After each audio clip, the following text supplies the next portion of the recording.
We now focus on the Japanese-American experience during World War II, which deals with internment or imprisonment. That is to say, the entirety of the Japanese-American population on the West Coast is going to be rounded up and sent into prison camps away from the West Coast right after the attack on Pearl Harbor.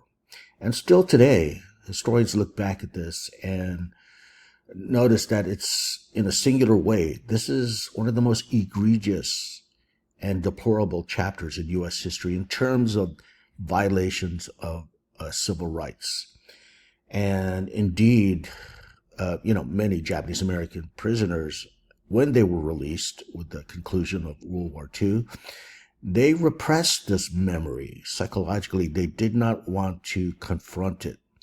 And they did not want to speak about it, for example, with journalists and with the press, with the media. And it's interesting to note, therefore, that this chapter in U.S. history was repressed not only by Japanese Americans, but even by historians, writing the history of World War II. That was something that remained kind of absent for the longest time within the margins of the historical narrative. It wasn't until the 1980s, 70s and 80s, that especially from Japanese American leaders back then, they began to clamor for a public apology, a formal apology from the U.S. government. Not only that, they began to demand some kind of legal redress and compensation for the prisoners. And that's when this chapter became more well known. And indeed, many of you may have heard of this already, but I would say that, 50, 60 years ago, this chapter of U.S. history was hardly known because, again, this historical repression and willful neglect and willful forgetting, really, within the historical narrative. Okay, so we've been talking about the brewing conflict between the Japanese Empire and the U.S. Empire. Japan, as we know, attained modernity at a phenomenal pace, and they achieved this meteoric rise to become a great empire pretty much by the turn of the 20th century. And they modernized not only their society and even to an extent their culture, but even their foreign policy was marked by this pursuit of empire, in emulation, of course, of the other great European empires. But it was inevitably going to clash with those empires that already stood in Japan's way.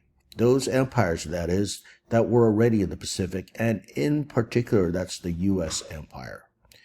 And we've been discussing how the Philippines itself, this very large area there in the South China Sea, stood in the way geographically of a lot of Japan's perceived necessities to prosecute this war in terms of natural resources, like their need for oil, their need for crucial natural resources like rubber and tin and so forth. So this clash was bound to happen, many historians feel, given that Japan was hell-bent on pursuing empire to the outer limits possible. And indeed, this would happen by December 7th and, December 8th as well, depending on where you were in the world.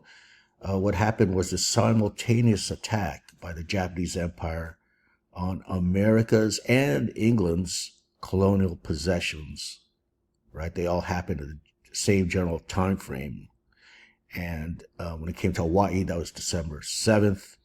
But they also attacked even parts of Singapore, even parts of the international community in Shanghai.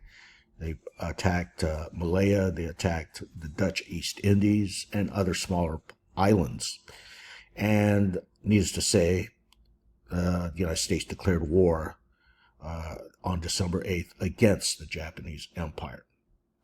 Now, this brings up the plight and predicament of Japanese Americans on U.S. soil. And of course, we know they are predominantly located in the West Coast, the U.S. West. Why? Because the reason they were in the United States in the first place, if you recall, is as a source of cheap labor. Many Japanese were escaping Japan because of its instability economically and politically.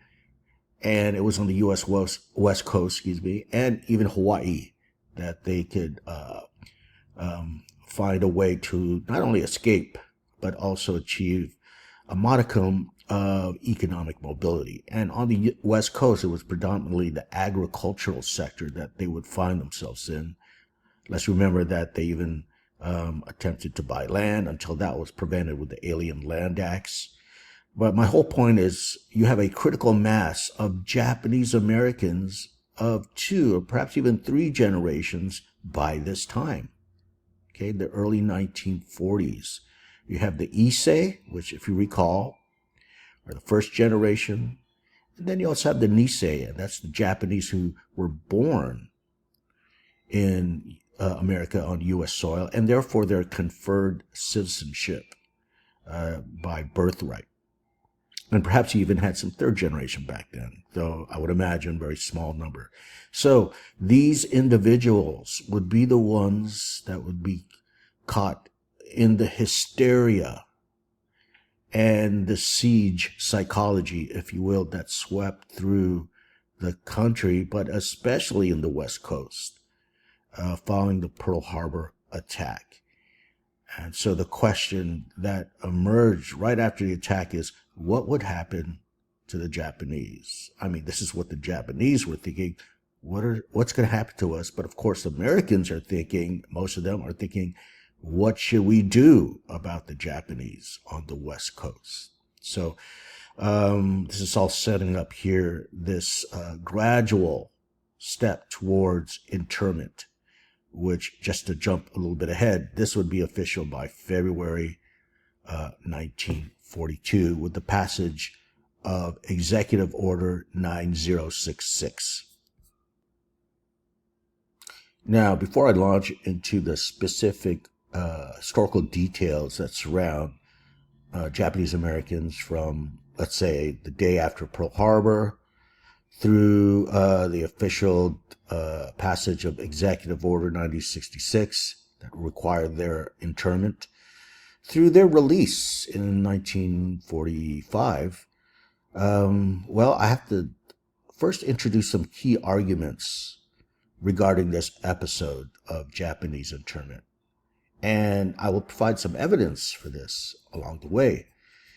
Now, here is a key argument. Probably the main argument here is that their imprisonment or internment was driven more by race rather than military necessity. By the way, another way to translate the term military necessity, that's actually the official term that the government and U.S. Army used, okay, military necessity. But another way to translate that, that's a familiar term nowadays, is national security. Okay, so the two terms are coterminous, so to say. But the argument is going to be made that despite the fact that the U.S. government and the U.S. military deemed it a matter of military necessity, what really is the root cause of this internment were racial reasons. And this dovetails right into this notion of Orientalism, which I introduced earlier, and I will discuss very soon. I will recap, of course, what this refers to. But the argument here is that Orientalism may not appear in government rationale. Actually, what does appear is the term military necessity, right? It may not be expressly stated in Executive Order 9066 if you read it even today, right? But that is indeed the underlying reason.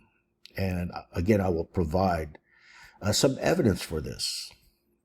Another thing to recognize here is that, when we think about Japanese internment today, we usually cite this, or may even imagine this, as this, of course, egregious, right? But nonetheless isolated incidents, perhaps wrought by, wartime hysteria again, or paranoia, fear of being invaded, or Pearl Harbor, or a version of an attack on the West Coast. But in fact, that is not the way to view it if you analyze this event from the perspective of Asian American history. Okay, because one thing that's not known among most Americans is that Asian Americans have been victims of racial violence almost since the beginning they set foot on U.S. soil. On the West Coast, for example, the first Chinese that came here to work during the gold rush in 1949. And then you had the Japanese follow them, which we discussed. And then later you'll see Filipinos. But in any case, when you analyze it from that perspective, you'll recognize that violence was always present. And the abridgment of their rights, their freedoms, was always happening. So the way you should think of Japanese internment is not as this singular or episodic event. That's the key word I want to use here, okay, as noted here on the slide. Internment was not episodic, but it was actually continuous, meaning that, it was from the beginning, right, of Asian American experience through the decades, even by this time almost a century, if you're talking about between 1840s and 1940s. But it's rather continuous. It's a continuous thread, right, in terms of Asian American experience. One thing that you could recognize is that Asians have been victimized by, as I mentioned, racial violence, not to mention the infringement of their civil rights. And then it seems that internment, their imprisonment, that is to say, rounding up entire racial group on the West Coast and placing them in, concentration camps may seem like, wow, that's just isolated, right? Well, no, not from the Asian American perspective. In fact, you could see it as the culmination of that ever since the first Asians arrived. Okay, and finally, the key argument that's going to be made is that, indeed, Japanese Americans were loyal. And I will discuss the specific ways by which they demonstrated their loyalty. And just to kind of foreshadow here, a big reason why it was argued among Americans that the Japanese Americans should be imprisoned away from the West Coast is because they are not loyal to the United States. You can't trust them. And of course, if you're a Japanese American on the West Coast, you're a Nisei, to use their term, and you just scratch your head and wonder why you can't be trusted even though you're American. Any person of, for example, second generation, that's to say your parents are immigrants, right? But you're born here, you feel like you're American more so than your parents' culture. Most of us do. And therefore, of course, you're going to be loyal, right? Of course, you're going to be willing to serve your country, especially during a justifiable war, a just war like World War II. Now, again, they're going to demonstrate this by certain actions that they're going to take, which we will discuss in this particular section of the lecture.